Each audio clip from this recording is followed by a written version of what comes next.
Floods kept folks from their homes for weeks in Waterville. Imagine dealing with this and then another tragedy on top. But small towns like that are strong and they lean on each other to get through the tough times.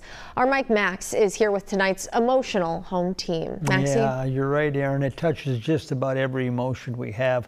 The Sellner family is connected to flood-ravaged Waterville through baseball.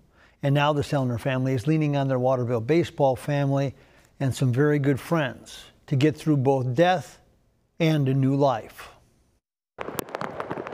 The summer of 2024 in Waterville, Minnesota, floodwaters that changed lives as the community fought back.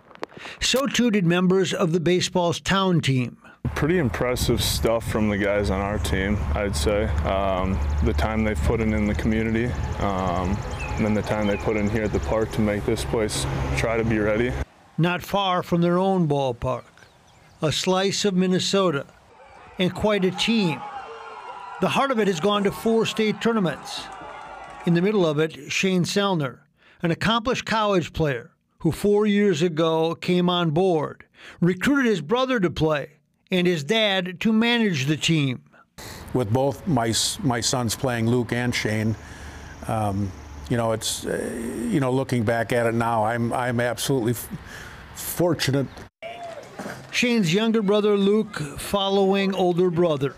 He was everything to me. He was my best friend. We did absolutely everything together. There was no, everybody knew growing up that, I wanted to be just like him. Shane married his high school sweetheart. They were blessed with a son, Isaac. But on June 10th, it all changed. Shane woke up not feeling well. He went from a seizure to cardiac arrest and was airlifted to the University of Minnesota.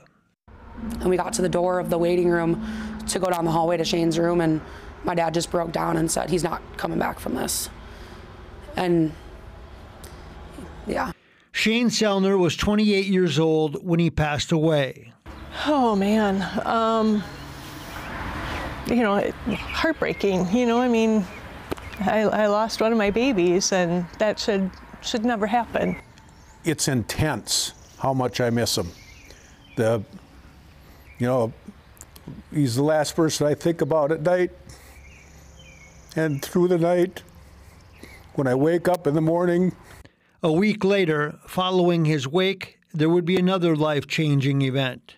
On the day of what would be his funeral, Shane's now widow Amanda gave birth to their second son, Andrew.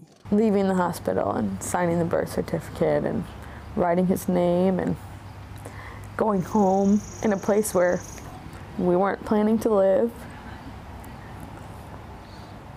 without him, that's when it got hard. And so she is now a single mother to 2-year-old Isaac and just born Andrew.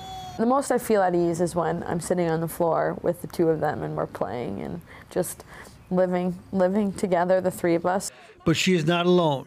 This baseball family and Shane's family are stepping up. Through this whole process, I've realized I'm married into one of the best families I could have ever imagined.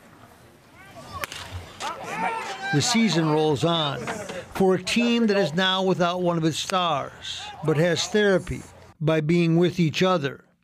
Getting some team building stuff, getting together, helping out, doing what we can. I think that definitely there's an aspect there to help us, yes. And this blend of baseball and Shane's memory some days are woven together.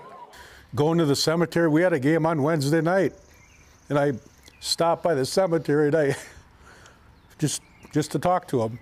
It will never be the same in life or at the ballpark. The first game that we played down here, after he passed, I'm up on the mound, and usually he's sitting over here at first base. If a guy gets on, I look over, and he wasn't there. This family and these teammates will stay teammates to Isaac and Andrew.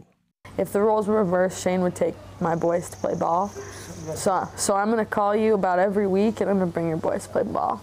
And the two boys who will not know their father will know that he cared, because that's the life number 22 led, one where people mattered.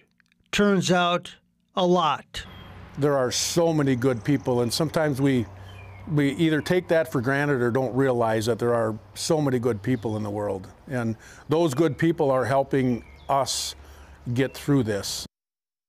What a family. The Waterville baseball team and the family have helped organize an online fundraising campaign for Amanda and the kids. As part of it, those shirts you saw in the story with the Sellner name and number 22 are on sale. Aaron. Okay, we appreciate it, Maxie. And another Minnesota community is stepping up to help.